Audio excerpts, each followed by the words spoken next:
So here at Home Start Guildford, we've been holding a series of snowflake coffee mornings. One of our volunteers, Louise, made some huge snowflakes out of paper to decorate the rooms, and they've done the rounds of all these coffee mornings and everyone loves them. So we thought we'd show other Home Start schemes how easy they are to make. Louise has adapted this from one she found on the internet, but she's got lots of ideas on how to personalise them too. So over to Louise. To make one snowflake, you need 6 squares of paper.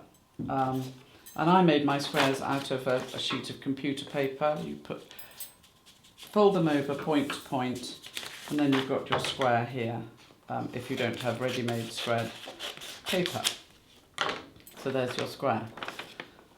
You take your piece of paper and you fold it point to point, making a firm crease. And then you fold it again, point to point, making another triangle. So you end up with that. Then you take some scissors, I should have said you need scissors, sellotape and a stapler to make a snowflake. And you make 3 cuts with the folded edge on the bottom and the other 2 folded edges here. So 3 cuts to about 1/2 inch of the other folded side. So it looks like that.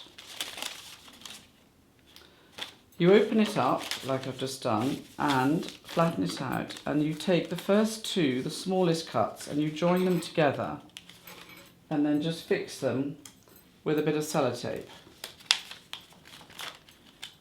And then you turn it over and you take the other 2, next largest wings, or whatever you want to call them, and you join them together again with the sellotape. Turn it back to the first side and do exactly the same with the next wings, and then finish off with the largest one, point to point, stick it again with another piece of sellotape. And there you have a section of your snowflake, and 6 of those go to make up one big snowflake. So I'll just do another one quickly so you can see again. Take the little points in the middle. It's a bit fiddly. I suppose you could make these snowflakes any size, but I presume the smallest you go, the more patience you have to have. And turn it back to the other side and join the 2 points together again. Back to the first side. Quickly stick them together. Whoops. And finally there. So you end up with your second cone. I'll just do it again here. So I've got my final cone. So fold point to point with the folded edge at the bottom and the open edge running, being held in your hand. That is where you make your cuts. 3 cuts to about 1/2 inch of the other side.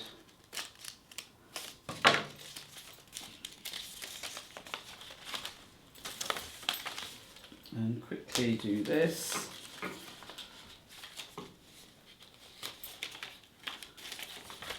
And then I will have the 3 components to make half a snowflake. I've already made the other half, so we can then just join them together.